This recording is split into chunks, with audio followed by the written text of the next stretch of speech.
Assalamualaikum warahmatullahi wabarakatuh. Selamat pagi teman-teman dan sahabat dimanapun Anda berada. Mudah-mudahan kita selalu sehat, bahagia, dan sejahtera selalu.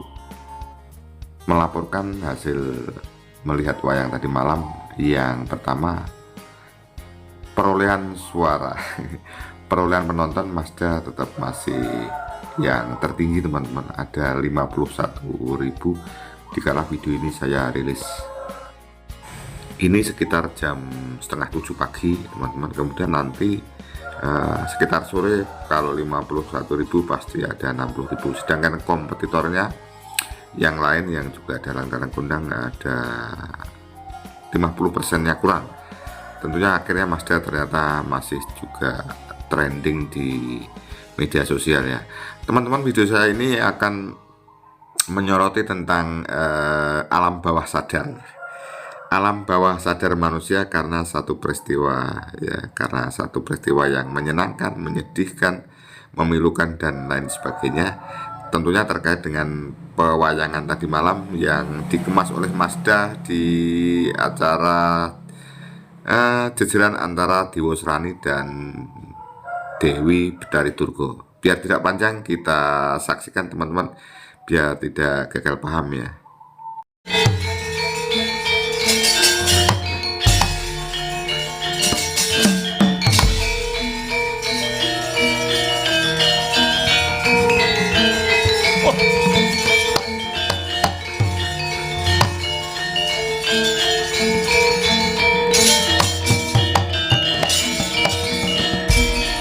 Siung gajah duh mas merah Indrajit pantunungipun Rikma memes ngembang bakung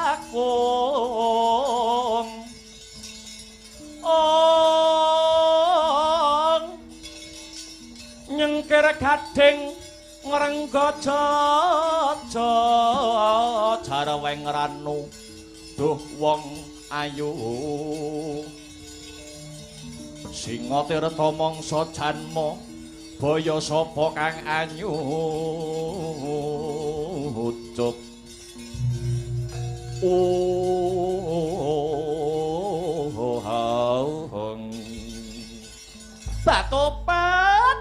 tobat anakku bocah Bagus Dewasrani. Tak sawang-sawang telung dina iki kowe kok katon gembel perkara kang ora enteng iki janjane apa sing kok pikir bocah Bagus?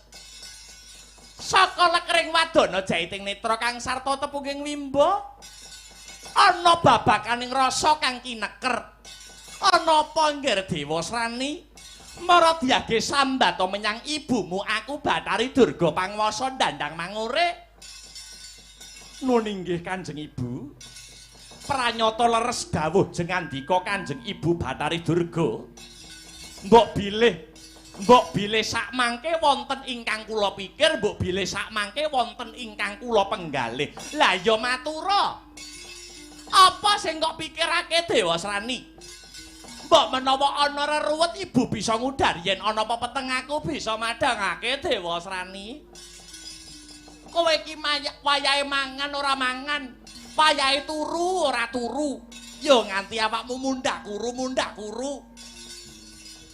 Sing kok pikir apa Cah Bagus nang Dewasrani? Nuwun inggih Kanjeng Ibu, matur nuwun. Wekdal sakmangke kula mboten menggalih babagan napa-napa jernyatanipun.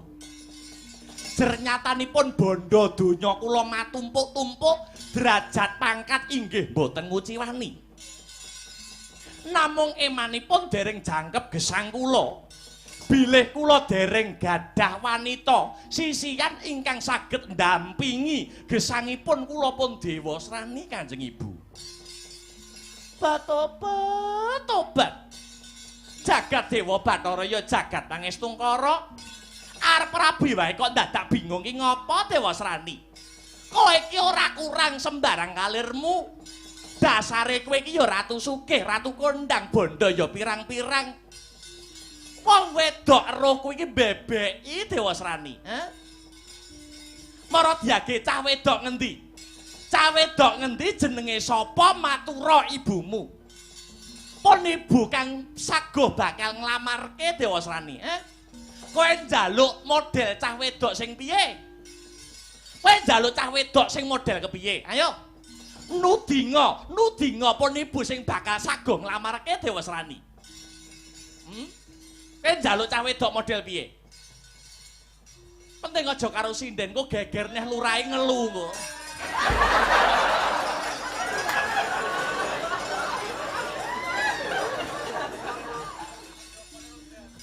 Kok nek gandeng sinden lurahe ngelu Dewasrani. Nggih.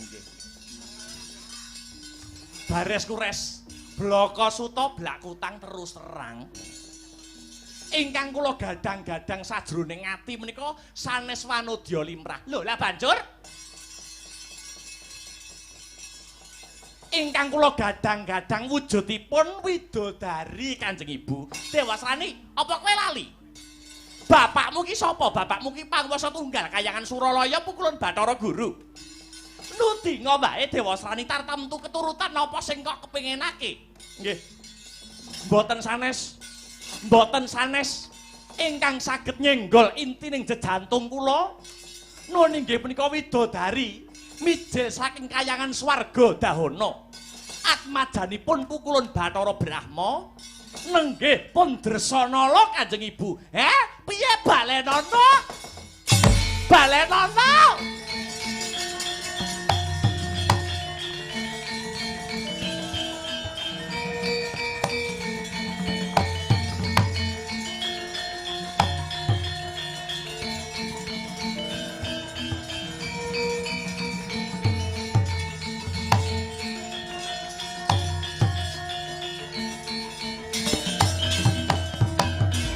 Agat tresangka pirangu ora nangkul ginempit hampit dosa ngrepnaning bawana ya si tukang walang ati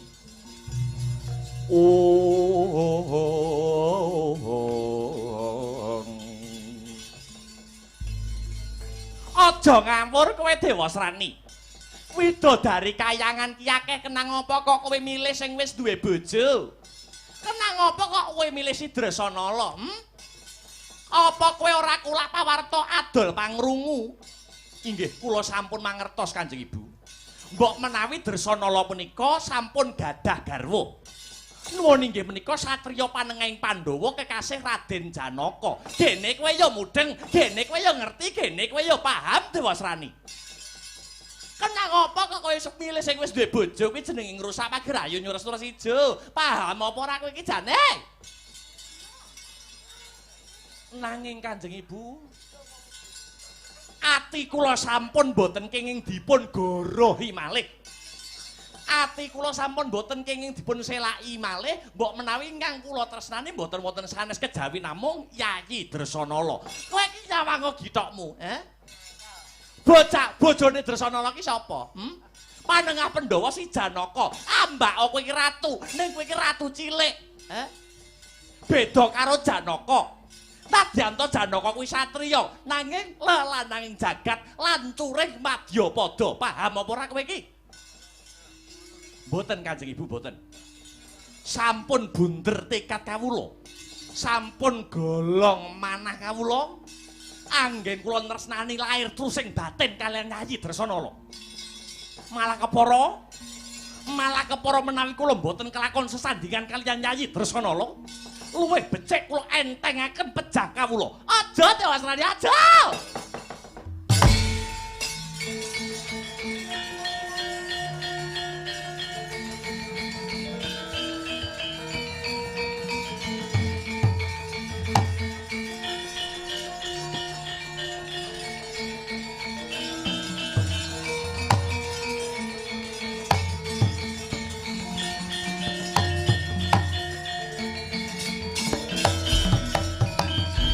Ya Dewasrani ya. Ana tetembungan anak polah wong tuwa uga melu kepradah. Yen ngono pun ibu sing bakal mbudidaya. Sowan marang bapakmu Bathara Guru, Pon ibu sing bakal mutah supaya kowe bisa jejodohan kelawan si Dresanala. Nuwun inggih, ngaturaken panuwun ingkang tanpa upami Kanjeng Ibu. Aku bakal sowan bapakmu Bathara Guru. Pon ibu bakal sambat supaya kowe Dewasrani bisa dedaupan karo si Dresanala. Mengko yen si Janaka lan Dresanala wis pisah, kowe Dewasrani bakal tak sasmitani tumuli Dresanala boyongen marang negaramu, ya kuwi negara Tunggal Malaya. Ngestoaken dawuh Kanjeng Ibu, ngestoaken dawuh. Sepisan malih ngaturaken panuwun ewa semanten katresnan paduka Kanjeng Ibu dhateng kang putra kula pun Dewasrani. Dewasrani ya. Kowe sing ana mburi. Prabu Pinjongkala. Kula wonten dawuh tinimbalan Kanjeng Ibu amiji dhateng kula.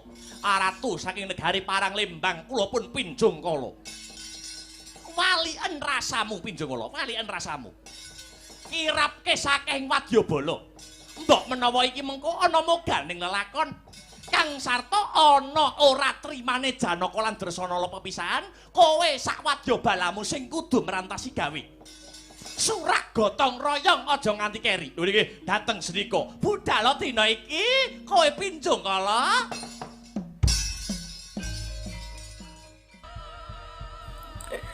Oke teman-teman dan sahabat dimanapun Anda berada, kalau kita mencermati bahwa salah satu adegan yang favorit Masda ini kalau memerankan Betari Durga.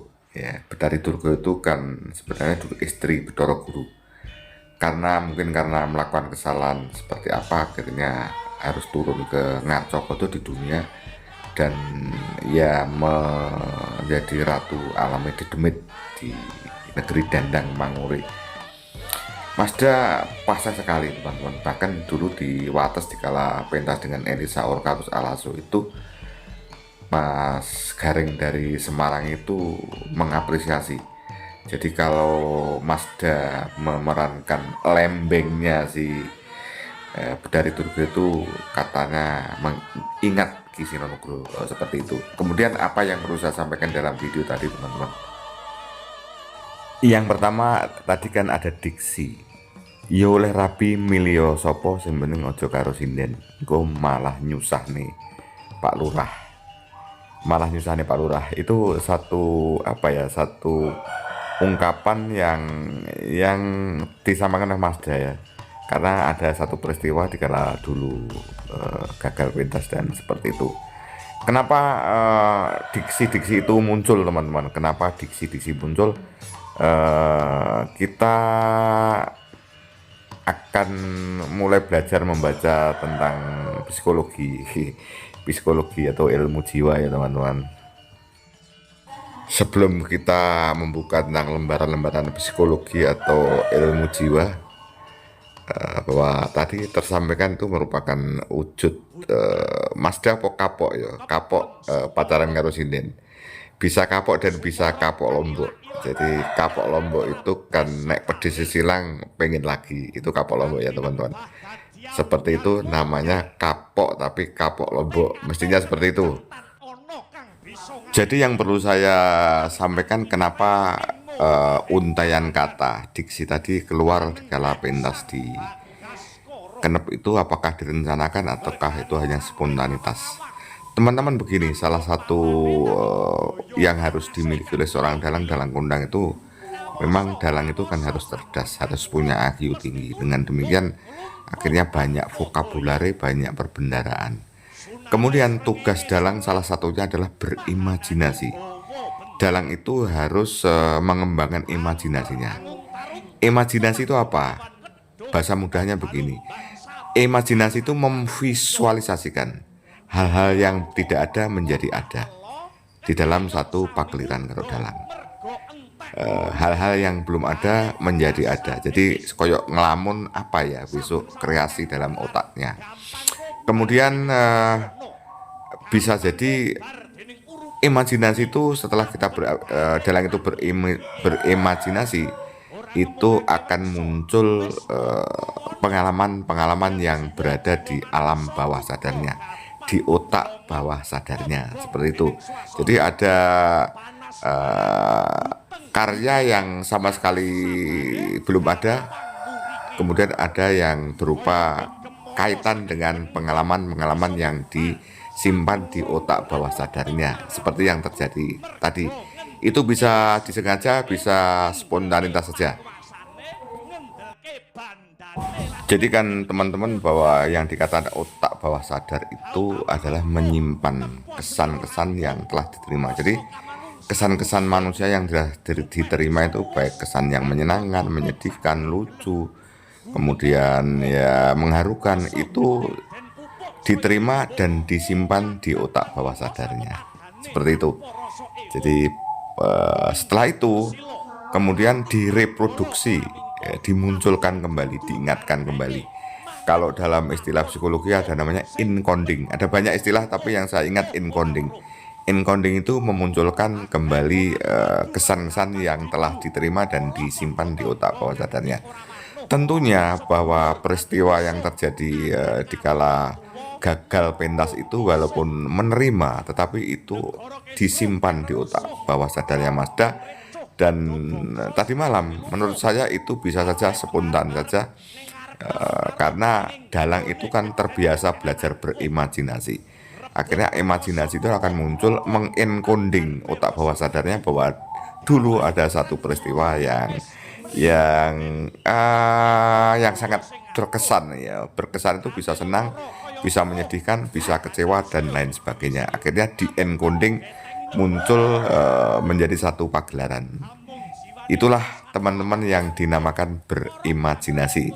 Jadi saya ulangi, berimajinasi itu memunculkan karya dalam visual ini digelarkan, ditonton orang, itu hal-hal yang hanya berupa lamunan atau pikiran. Kemudian ada juga yang diilhami dari simpanan otak di bawah sadarnya, kemudian dimunculkan, disampaikan oleh Bedari Durga, oleh wis to bilya sing penting ojo sinden. Nek sinden iki mbadekne sedih Pak Lurah, karena waktu itu peristiwa itu juga lumayan membingungkan ya teman-teman. Seperti itu ya teman-teman. Kemudian teman-teman biar lengkap bahwa ternyata seperti itu ya, bahwa cara kerja otak itu. Jadi otak manusia itu seperti itu. Kemudian ingatan, cara mengingat, menyimpan pesan itu tiap manusia beda-beda. Ada orang yang punya ingatan setia, ada yang ingatannya panjang, ada yang ingatannya pendek. Yang ingatannya setia itu, ingatan itu tidak pernah akan dilupakan. Kalau panjang itu ya lama sekali tapi suatu saat lupa. Misalnya contoh, anak saya yang dikala itu waktu itu masih berusia 3 tahun, itu bertempat di sebuah perumahan. Ternyata setelah dewasa saya tanya, hanya ada beberapa kesan yang masih ingat, yaitu kesan-kesan yang kuat. Jadi teman-teman, kesan-kesan yang disimpan di otak bawah sadar yang selalu teringat, selalu gampang dimunculkan itu tentunya kesan-kesan yang kuat, yang sangat berkesan, yang sangat berpengaruh waktu itu. Misalnya lucu banget, sedih banget, kecewa banget, ya, kemudian dan lain sebagainya, itu bisa lama dan bisa setiap saat dimunculkan. Tapi kesan-kesan yang biasanya akan terlupakan, ya, akan terlupakan saja. Itu teman-teman, jadi seperti itulah dalang berimajinasi, ya. Dalang itu salah satunya adalah adu imajinasi, ya, seperti itu. Kemudian teman-teman, sukses Mazda semalam, dan juga yang perlu saya sampaikan, ternyata akhirnya peristiwa bercinta dan gagal, kemudian ada peristiwa seperti itu. Yang jelas apapun tidak akan mudah dilupakan, ya, tidak akan mudah dilupakan. Walaupun itu kapok, apa kapok betul atau kapok lombok, itu situasinya berbeda. Hanya kalau ada yang mengatakan sudah melupakan, saya kira tidak mungkin. Jadi peristiwa itu tentunya berkesan, ya, bercintanya walaupun 3 bulan itu tetap berkesan. Tetapi peristiwa itu akhirnya menjadi satu pelajaran, ya, pelajaran apa suatu hari akan seperti apa. Tentunya akhirnya banyaknya peristiwa itu menjadi bahan dalang untuk berimajinasi.